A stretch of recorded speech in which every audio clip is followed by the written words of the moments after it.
16절부터 20절까지 우리 교도가시고 마지막 20절 합독해서 말씀을 보시겠습니다. 그들이 베델에서 길을 떠나 에브랏에 이르기까지 얼마간 거리를 둔 곳에서 라헬이 해산하게 되어 심히 고생하여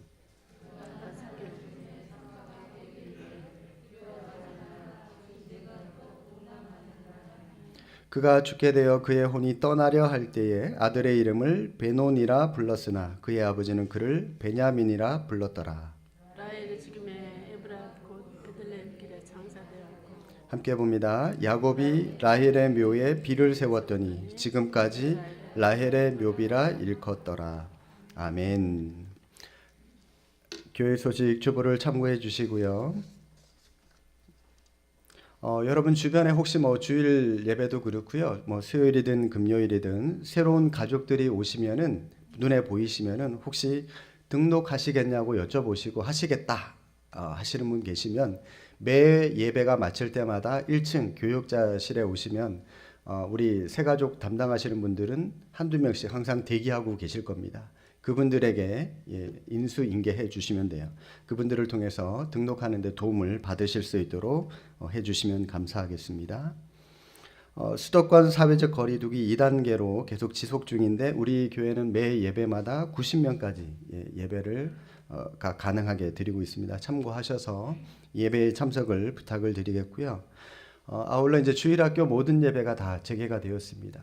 유치부 그리고 유초등부, 중고등부 우리 청년부 예배는 이렇게 주일 매주 오후 3시에 드리고 있는데 일단은 예배가 재개가 되었습니다. 우리 자녀들 많이 보내주셔서 함께 신앙생활하며 또 예배할 수 있도록 우리 부모님들, 할머니, 할아버지들 많이 권면해 주시면 감사하겠습니다. 우리 좌우 앞뒤로 인사하시겠습니다. 사랑합니다. 사랑합니다. 네. 뭐가 좋으신 일이 있으신가 봐요. 웃음소리가 여기까지 들리네요. 네. 오늘 본문 야곱이 가장 사랑하는 4명의 아내들 중에 한 명 라헬이 난상 끝에 베냐민을 낳고 죽게 되는 장면이 나오게 되죠. 라헬은 요셉을 낳은 후에 또 다른 아들 하나를 더 낳고자 하는 그런 간절한 소망이 있었습니다. 그런데 아이러니하게도 라헬은 자신의 죽음을 통해서 비로소 그 소망을 이루게 되는 것을 오늘 본문을 통해서 볼 수가 있습니다. 이러한 라헬의 죽음과 한편에서는 죽음이 있죠. 또 다른 한편에서는 베냐민의 탄생이 나옵니다. 이처럼 죽음과 탄생, 탄생과 죽음. 우리에게 인생에 대한 깊은 깨달음을 주고 있죠. 인생에 있어서 생명과 죽음, 또 죽음과 생명은 늘 함께 상존한다, 공존한다라고 하는 것을 우리가 볼 수가 있습니다. 우리 인생에는 삶이 있으면서 또 다른 한편에는 죽음도 있다라고 하는 거죠. 새 생명이 탄생하는 순간이 있는가 하면은 또 다른 생명은 운명을 달리하는 그런 순간도 있게 되는 겁니다. 여러분 한번 개인적으로도 하루하루 살아간다라고 하는 것, 역설적이게도 하루하루 죽음을 향해서 우리가 나아가고 있다, 이렇게 볼 수도 있다라고 하는 것입니다. 이것이 이 세상에 계속되는 변할 수 없는 진리라고 할 수가 있는 말씀입니다. 그럼에도 불구하고 세상의 많은 사람들은 이 진리를 인정하려고 하지 않는 것 같습니다. 많은 사람들은 생명, 삶만을 인정을 하고 죽음은 부정하려고 합니다. 나한테는 죽음은 없겠지. 죽음은 저 사람 얘기겠지. 많은 사람이 피하려고 하는데 그런데 여러분 이 죽음을 부정한다고 해서 죽음이 우리에게 다가오지 않습니까? 결코 그렇지 않습니다. 죽음은 누구에게나 소리 없이 다가오고요. 갑자기 느닷없이 임하게 되는 것이 바로 이 죽음의 실체라고 할 수가 있는 것입니다. 사실 우리 인생은 죽기 위해 산다고 해도 과언이 아닐 정도로 누구나 다 죽습니다. 따라서 우리는 이 땅을 살아가면서 잘 살아가는 그 삶에 대해서도 우리가 고민하며 노력하며 살아갈 필요도 있지만 또 다른 한편에 우리가 이 죽음이라고 하는 것도 늘 기억하면서 준비하면서 살아가는 것도 삶의 지혜라고 할 수가 있습니다. 늘 죽음을 대처하는 삶 살아가야 되는데 여러분 어떻게 사는 것이 이 죽음을 다 잘 대처하면서 살아가는 삶이라고 할 수 있을까요? 언제 언때 우리가 이 죽음을 맞이한다 할지라도 그 죽음에 대해서 우리는 당황하지 않고 후회하지 않도록 믿음 안에서 가치 있고 보람 있는 삶을 살아가는 것이 바로 이 죽음을 잘 대처하는 사람의 모습이다라고 할 수가 있는 것입니다. 뿐만 아니라 영적으로 이 땅의 쾌락을 누리면서 살아가는 것보다는 이 땅에서의 육신의 정욕, 죄의 유혹 이것을 이기고 인내함으로 영원한 하나님의 나라를 바라보면서 살아가는 모습도 우리에게 필요한 또 다른 지혜자의 모습이다라고 할 수가 있는 것입니다. 이렇게 주님과 늘 동행하는 삶을 사시고 또 나중에 천국에서 의의 면류관을 받는 저와 여러분들이 될 수 있기를 원합니다. 다시 오늘 본문으로 돌아와서 쌍둥이 형 에서가 받아야 할 그 장자의 축복을 부당하게 빼앗죠. 동생 야곱이 복수의 칼을 갈고 있는 형 에서를 피해서 바단 아람에 있는 외삼촌 집으로 도망을 갑니다. 그리고 그곳에서 20년 뒤에 큰 가문을 일으키고 그리고 20년 만에 드디어 고향으로 가나안으로 돌아가게 되는데 그런데 그 고향길 귀향길이라고 그러죠. 야곱이 가장 사랑하는 라헬 아내가 아들을 낳다가 난산 끝에 목숨을 잃는 장면이 나옵니다. 여러분 18절 말씀 다시 한 번 더 보십시오. 18절입니다. 그가 죽게 되어 그의 혼이 떠나려 할 때에 아들의 이름을 베논이라 불렀으나 그의 아버지는 그를 베냐민이라 불렀더라. 라헬을 죽는 순간을 여러분 상반절에 보시면 뭐라고 표현하고 있습니까?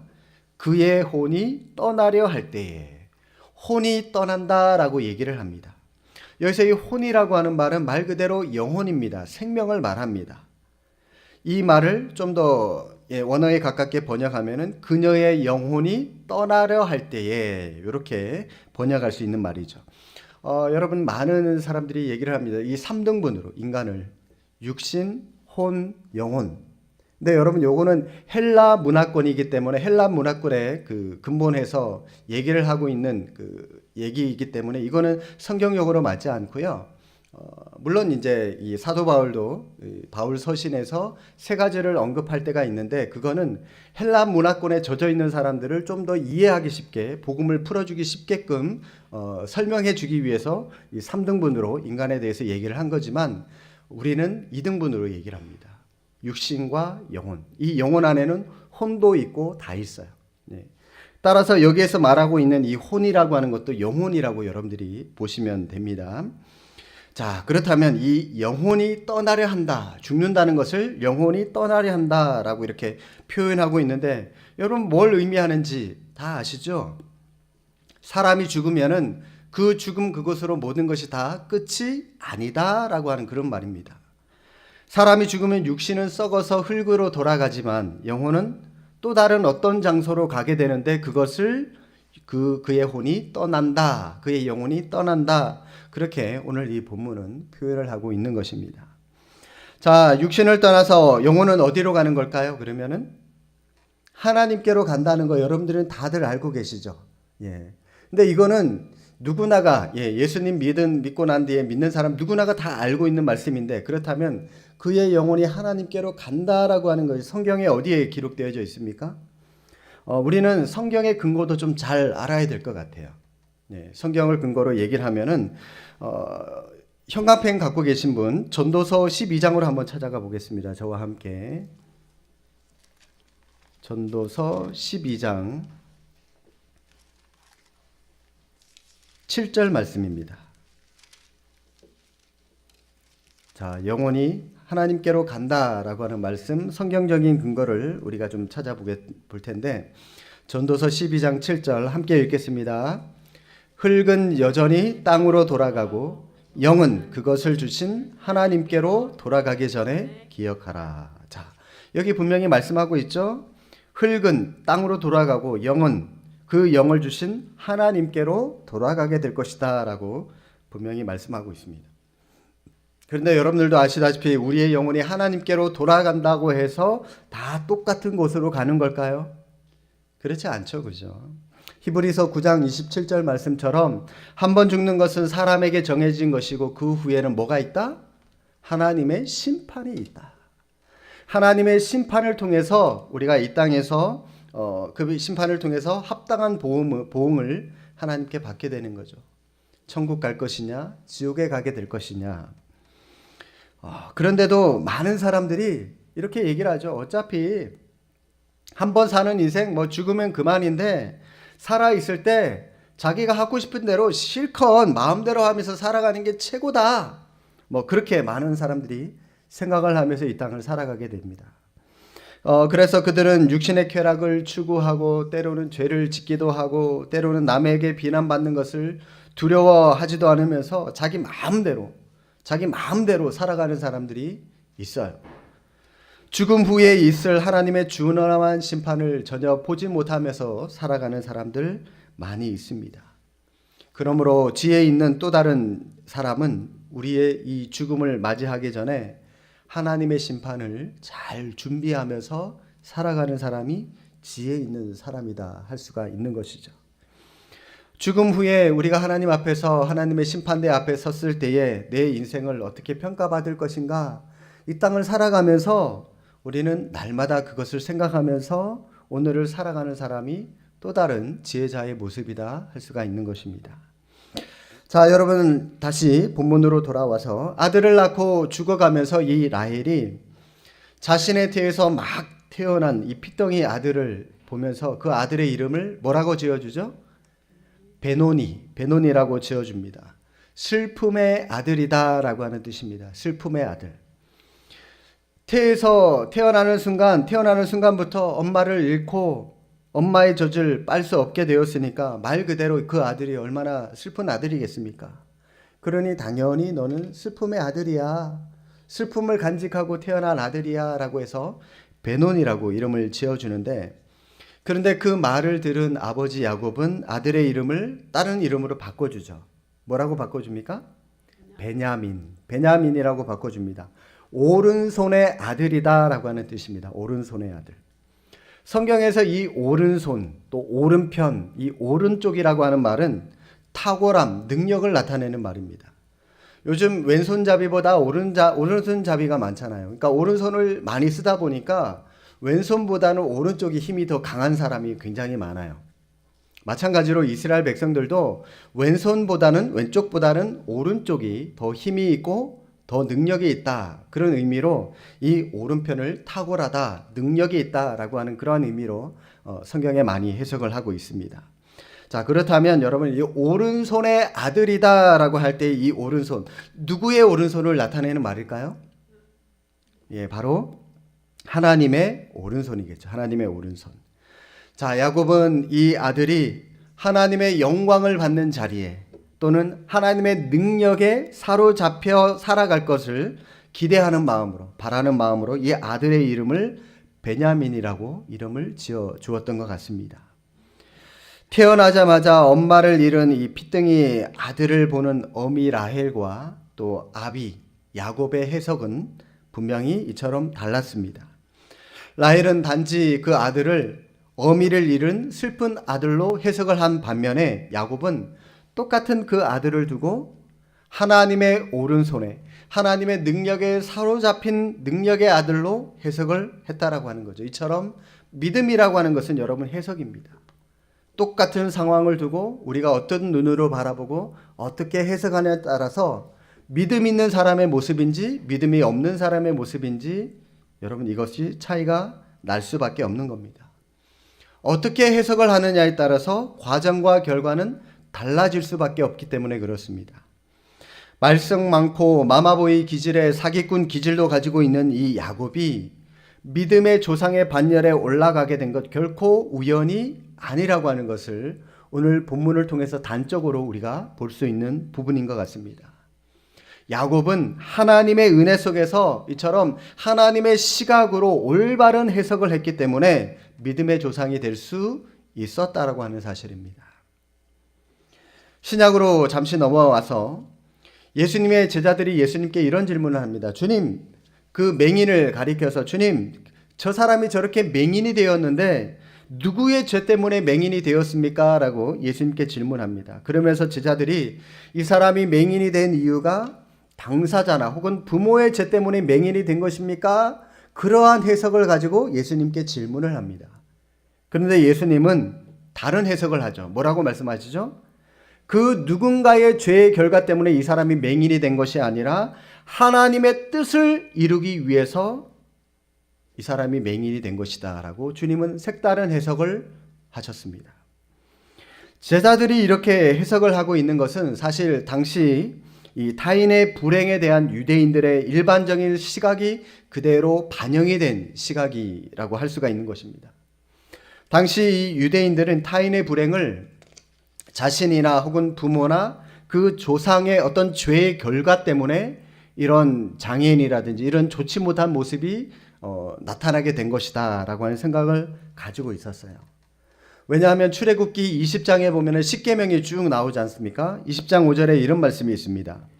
내 하나님 여호와는 질투하는 하나님인즉 나를 미워하는 자의 죄를 갚되 아버지부터 아들에게로 3, 4대까지 이르게 하거니와.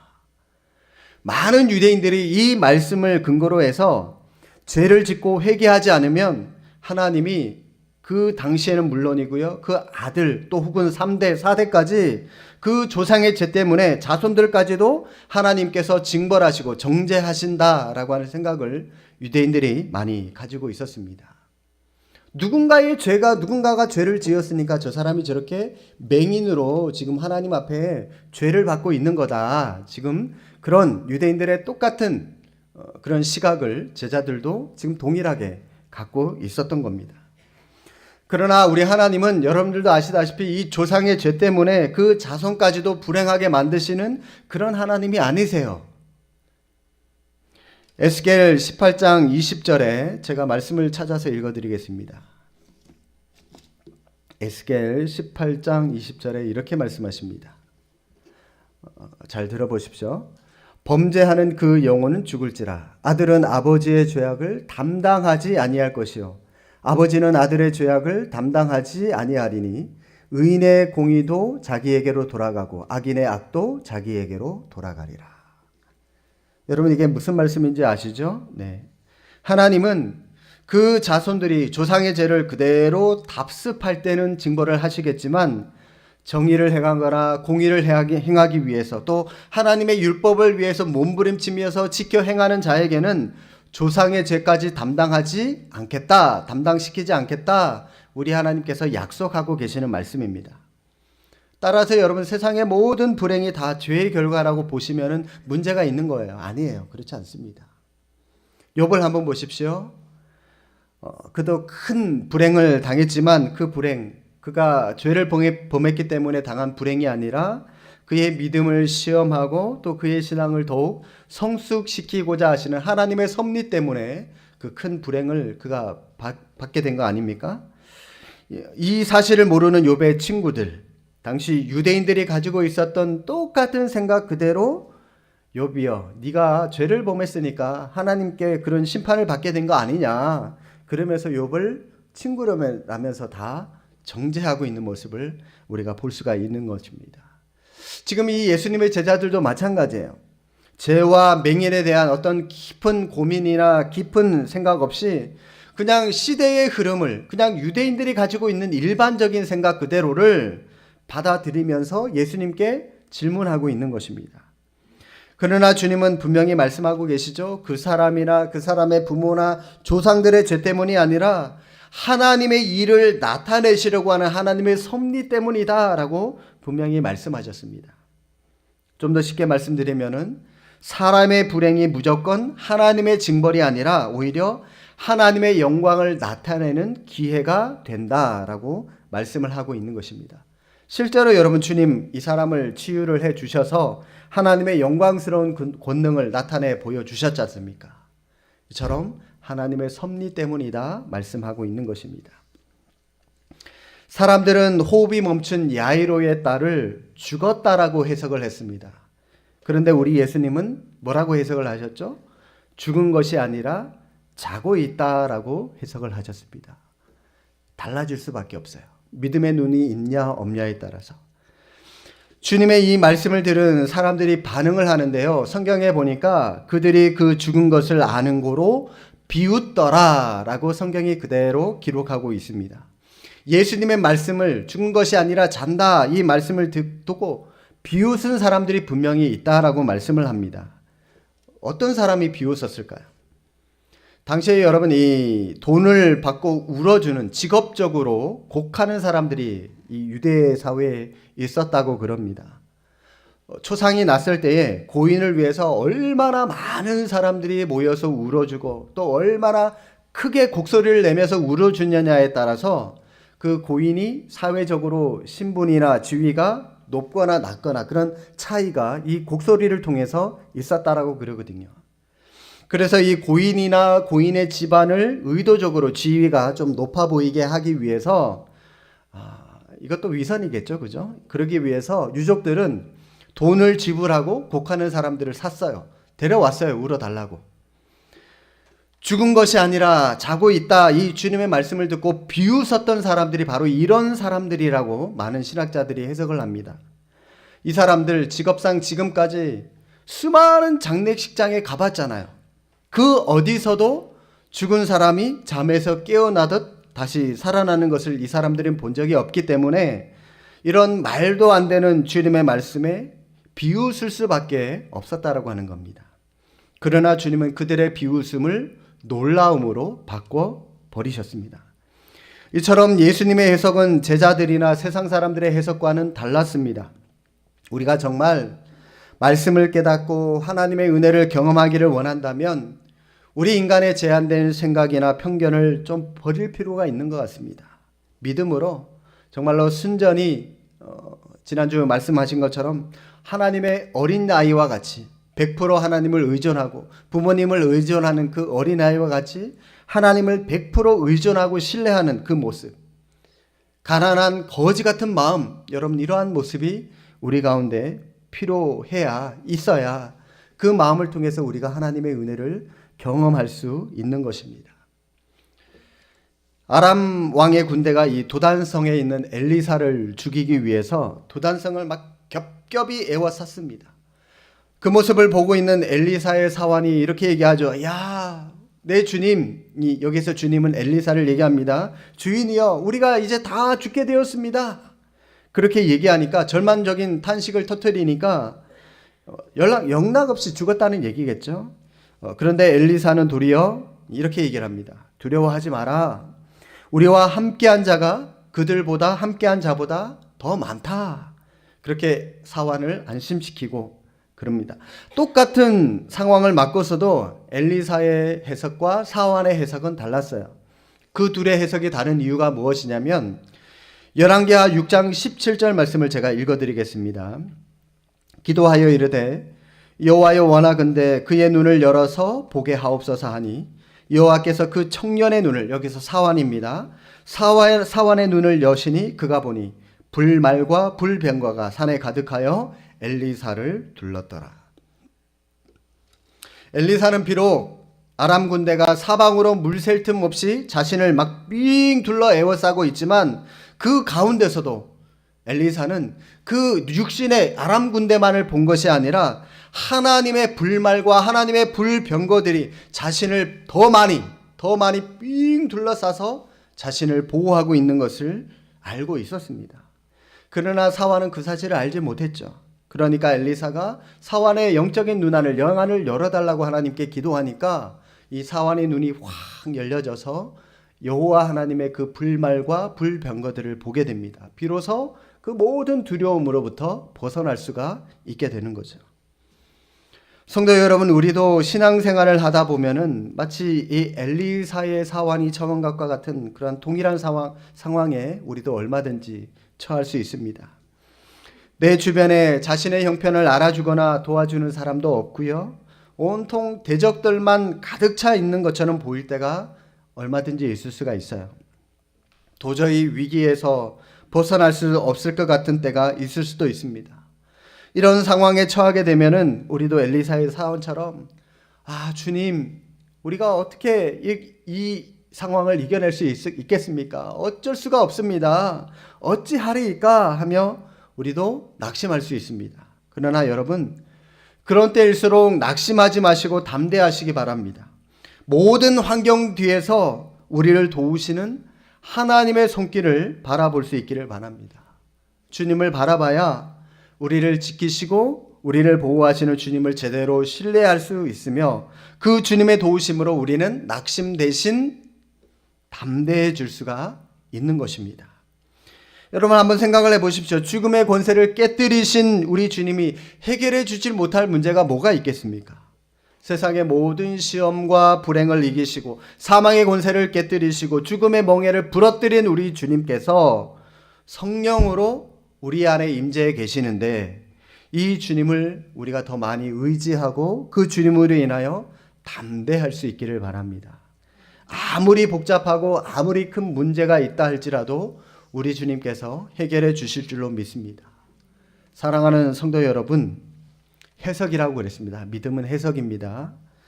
우리가 처한 상황 속에서 우리의 해석이 믿지 않는 사람들과 똑같이 우리도 동일하게 해석을 한다면 우리의 삶의 과정, 우리의 삶의 결과도 믿지 않는 사람들과 똑같을 수밖에 없습니다.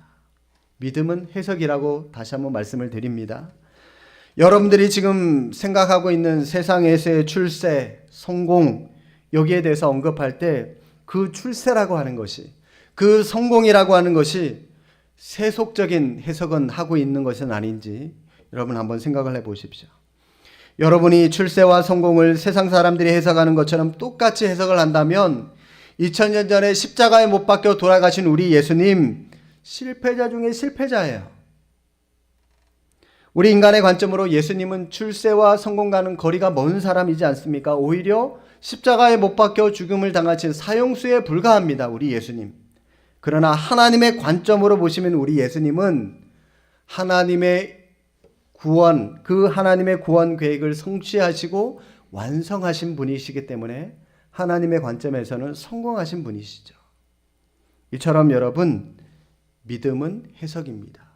누구의 관점으로, 어느 관점으로 그 상황을 해석하고 누구의 시각으로 바라보냐에 따라서 그 상황을 대하는 모습, 그 상황의 결과는 달라질 수밖에 없는 것입니다. 믿음은 실패처럼 보이지만 결국은 성공의 길을 쫓는 것이고요. 그것은 올바른 해석을 통해서만이 가능한 것입니다. 눈앞에 보이는 것만 여러분 전부가 아닙니다. 여기에만 급급한 그런 삶, 그런 해석하지 마시고 그것을 뛰어넘어 역사하시고 그 배후의 모든 것들을 통치하시고 주관하시는 하나님의 눈으로 우리의 상황을 바라보고 해석함으로 오히려 하나님께 감사하고 또 믿음의 눈으로 능히 이겨나가는 우리 모두가 될 수 있기를 주님의 이름으로 축복합니다. 우리 찬송가 292장 찬양하시겠습니다.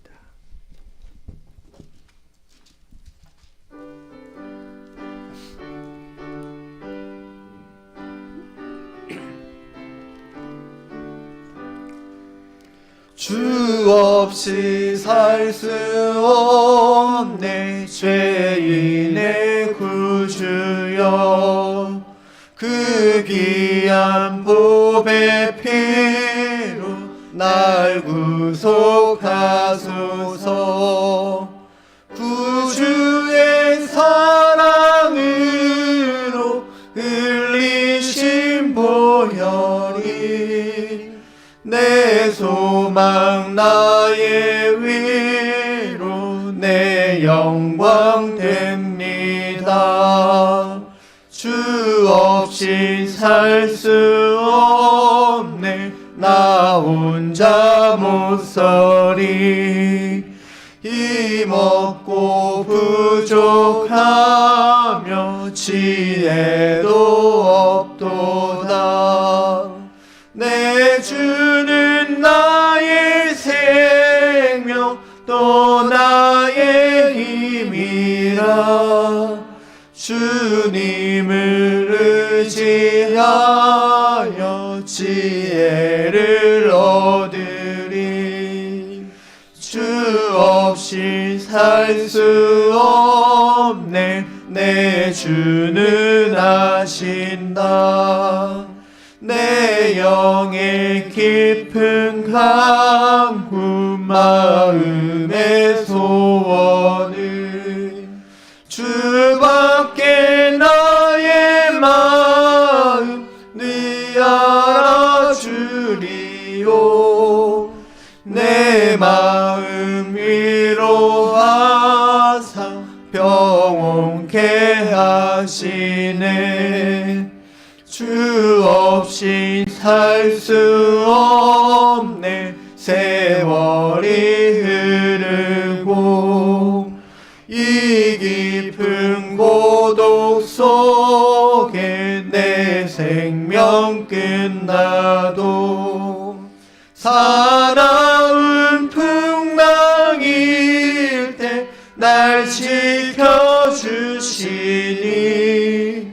내 곁에 계신 주님 늘 힘이 됩니다.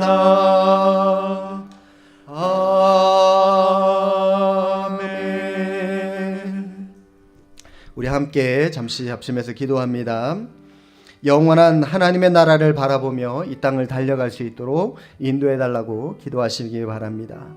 믿지 않는 자들처럼 똑같은 세상의 가치관으로 내 인생을 바라보지 말게 하시고 하나님의 관점으로 이 세상을 지혜롭게 살아가는 믿음의 사람이 되게 하여 주옵소서. 우리 합심하여 기도하겠습니다. 아버지 하나님, 은혜를 감사합니다. 죽음의 때, 영혼의 때를 우리가 얼마나 잘 준비하면서 이 땅을 살아가고 있는지요. 말씀을 통해서 다시금 우리의 신앙의 모습을, 우리의 인생의 여정을 돌아보게 하심을 감사합니다.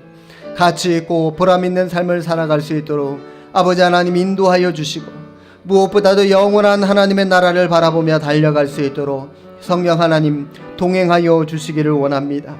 믿지 않는 자들처럼 똑같이 세상의 가치관으로 내 인생을 바라보지 말게 하여 주시고 하나님의 관점으로, 하나님의 시각으로 아버지 하나님 이 세상을 지혜롭게 살아가는 믿음의 눈이 우리 가운데 충만하게 열려질 수 있도록 하나님 함께하여 주시옵소서. 눈앞에 보이는 상황에만 급급하지 않게 하여 주시고 하나님 그 너머에서 하나님 우리의 인생을 모든 것을 통치하셔서 합력하여 선을 이루시는 하나님의 놀라운 도우심의 손길을 바라보게 하여 주시며 하나님의 은혜로 이 땅을 다시 한번 믿음의 눈을 들어 바라보며 주님 앞에 지혜롭게 살아가는 하나님의 신실한 종들 우리 모두 되게 하여 주시옵소서. 이제는 우리 주 예수 그리스도의 은혜와 하나님 아버지의 무한하신 사랑하심과 성령님의 감화감동 교통하심이 하나님의 관점으로 이 세상의 일들을 해석하며 지혜롭게 살아가길 원하는 주님의 신실한 종들 머리머리 위에 이제로부터 영원 무궁토록 함께 있을지어다. 아멘.